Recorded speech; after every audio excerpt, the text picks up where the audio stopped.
সুপ্রিয় দর্শক, আসসালামু আলাইকুম। জানিয়ে দিচ্ছি আমাদের হাতে থাকা সর্বশেষ আপডেট। আর বরাবরের মতো সর্বশেষ আপডেট জানাতে আপনাদের পাশে আমি সাইমন সুজন। মুসলিম উম্মাহ, বিশ্ব রাজনীতি, বাংলাদেশের ভবিষ্যৎ ও সামরিক বিষয়ের সকল ভিডিও পাবেন এখানে।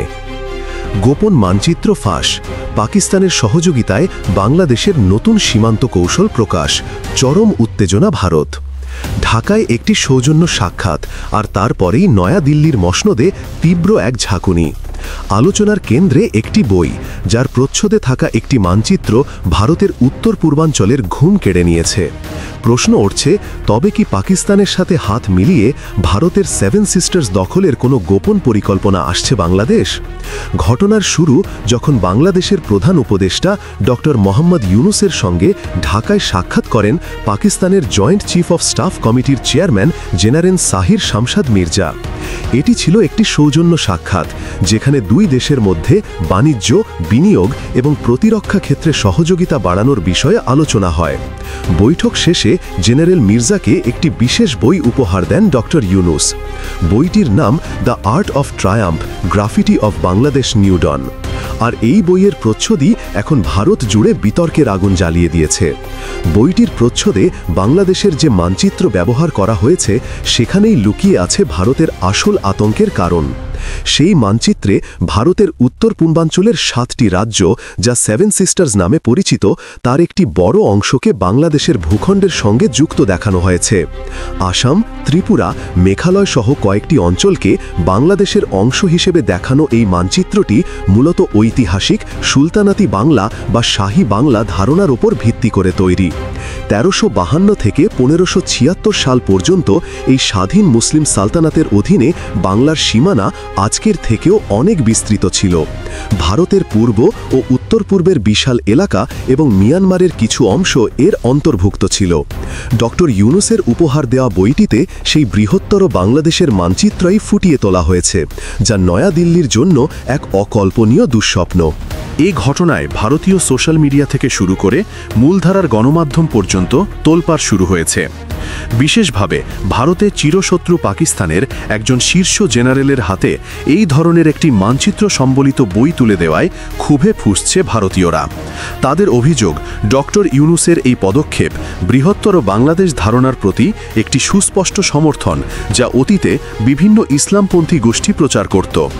রেডিটের একজন ভারতীয় ব্যবহারকারী লিখেছেন, এই দশকে বাংলাদেশি ও পাকিস্তানিদের মধ্যে যে ঘনিষ্ঠতা দেখা যাচ্ছে, তা এমনিতেই অবাক করার মতো। এখন ধর্মীয় রাজনীতির সঙ্গে জাতীয়তাবাদের মিশ্রণ বিষয়টিকে আরও জটিল করে তুলেছে। একইভাবে ভারতের এক্স ব্যবহারকারীরাও প্রশ্ন তুলেছেন, পাকিস্তানের একজন সেনা জেনারেল কেন বাংলাদেশের প্রধান উপদেষ্টার সঙ্গে অর্থনৈতিক বা বাণিজ্যিক বিষয়ে বৈঠক করবেন? এর পেছনে অন্য কোনো উদ্দেশ্য আছে কিনা তা নিয়েও সন্দেহ প্রকাশ করেছেন তারা।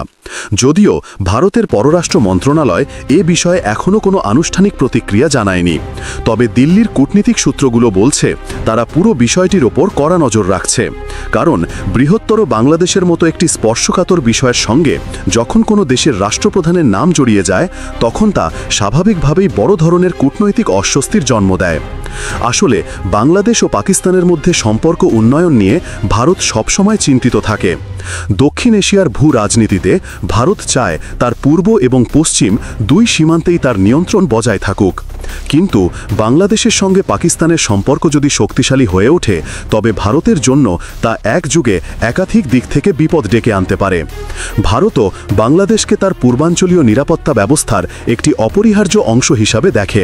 পাকিস্তানের সঙ্গে ঢাকার ঘনিষ্ঠতা বাড়লে ভারতে সেই নিরাপত্তা বলয় একটি বড় ফাটল তৈরি হবে। তবে ভারতের সবচেয়ে বড় উদ্বেগের জায়গা হল নিরাপত্তা এবং সীমান্ত। 1971 সালের পর থেকেই পাকিস্তানের গোয়েন্দা সংস্থা আইএসআই ভারতের বিরুদ্ধে তৎপরতা চালিয়ে আসছে। যদি বাংলাদেশ ও পাকিস্তানের মধ্যে সম্পর্ক গভীর হয়, তবে আইএসআই আবারও বাংলাদেশে তার প্রভাব বিস্তারের সুযোগ পাবে বলে আশঙ্কা করছে ভারত। বিশেষ করে ভারতের উত্তর পূর্বাঞ্চলের রাজ্যগুলোর সীমান্তীয় এলাকায় এবং চট্টগ্রাম ও কক্সবাজারের বন্দর ঘিরে পাকিস্তানি গোয়েন্দা কার্যক্রম বাড়তে পারে। ভারতের ভয়, এই প্রভাবকে কাজে লাগিয়ে পাকিস্তান আবারও আসাম, ত্রিপুরা বা মেঘালয়ের মতো রাজ্যগুলোতে বিচ্ছিন্নতাবাদী গোষ্ঠীগুলোকে উস্কে দিতে পারে। অতীতেও এসব গোষ্ঠীকে পাকিস্তানি গোয়েন্দারা মদত দিত, তাই দিল্লির ভয় ঢাকা ইসলামাবাদ সম্পর্ক উষ্ণ হলে সেই পুরনো নেটওয়ার্ক আবারও সক্রিয় হয়ে উঠতে পারে। অর্থনৈতিক দিক থেকেও ভারত চরম উদ্বেগের মধ্যে রয়েছে। বাংলাদেশ এখন দক্ষিণ এশিয়ার অন্যতম দ্রুত বর্ধনশীল অর্থনৈতিক দেশ। পাকিস্তানের সঙ্গে যদি বাংলাদেশের নতুন বাণিজ্য সম্পর্ক গড়ে ওঠে, তাহলে ইসলামাবাদ খুব সহজেই বাংলাদেশের বিশাল বাজারে প্রবেশ করতে পারবে। এটি ভারতের জন্য একটি বড় প্রতিযোগিতামূলক ঝুঁকি তৈরি করবে।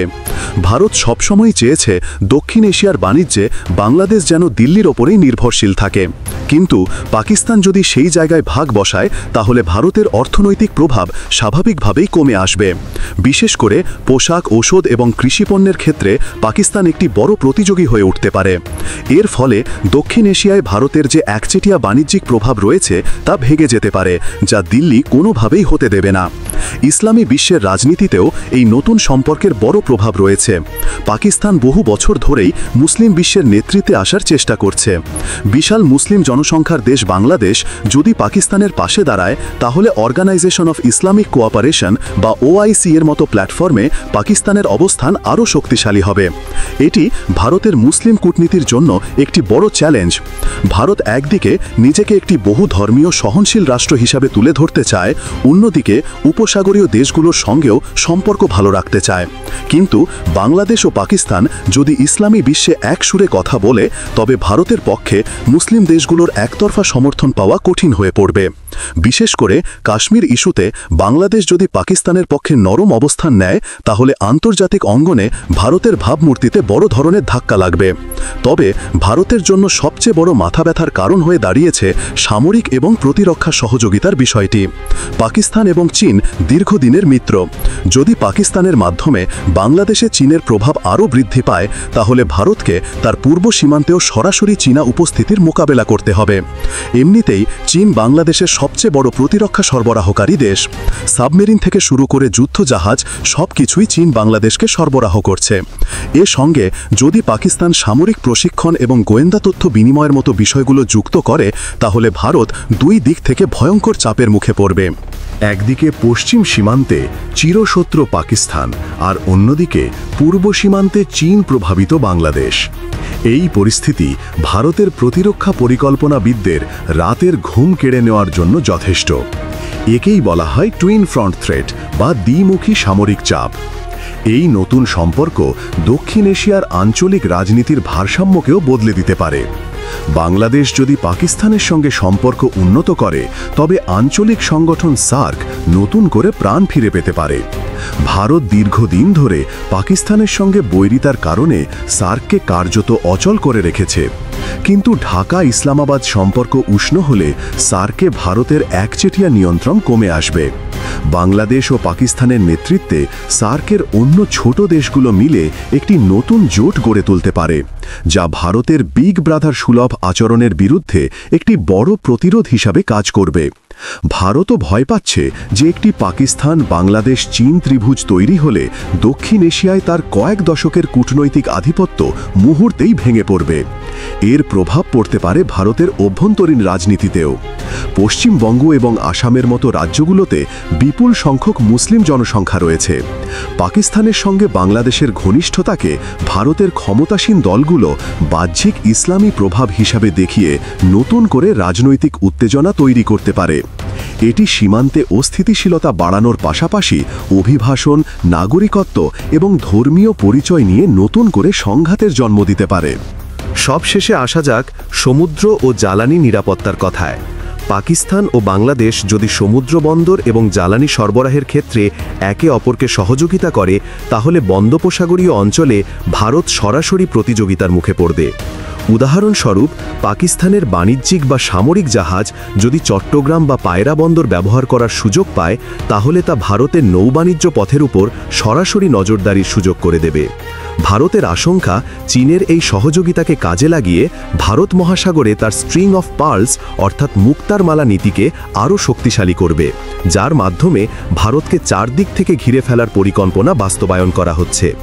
কূটনৈতিকভাবে বাংলাদেশের ওপর প্রভাব হারালে দক্ষিণ পূর্ব এশিয়ায় ভারতের এক টিস্ট নীতিও মুখ থুবড়ে পড়বে। এ নীতির মাধ্যমে ভারত আসিয়ান দেশগুলোর সঙ্গে যোগাযোগ বাড়াতে চায়, যার জন্য বাংলাদেশকে একটি ট্রানজিট হাব হিসেবে ব্যবহার করা অপরিহার্য। কিন্তু বাংলাদেশ যদি পাকিস্তানের সঙ্গে ঘনিষ্ঠ হয়, তাহলে ভারত সেই সংযোগ পথের উপর তার পূর্ণ নিয়ন্ত্রণ হারাবে।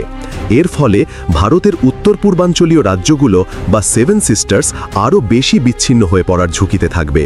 তাই ডক্টর ইউনূসের উপহার দেওয়া একটি বইয়ের প্রচ্ছদ এবং একটি সৌজন্য সাক্ষাৎ এখন আর কোনো সাধারণ ঘটনা নয়। এটি দক্ষিণ এশিয়ায় ক্ষমতা নতুন মেরুকরণের এক স্পষ্ট ইঙ্গিত।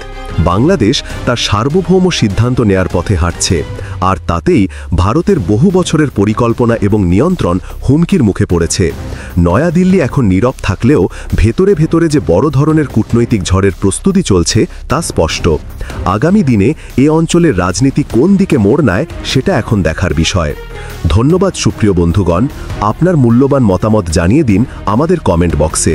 সেই সাথে আমাদের চ্যানেল সাবস্ক্রাইব করতে মোটেও ভুলবেন না, যাতে এমন সব গুরুত্বপূর্ণ বিশ্লেষণ আপনার কাছে পৌঁছাতে পারে। Thanks for watching my video. আল্লাহ হাফেজ।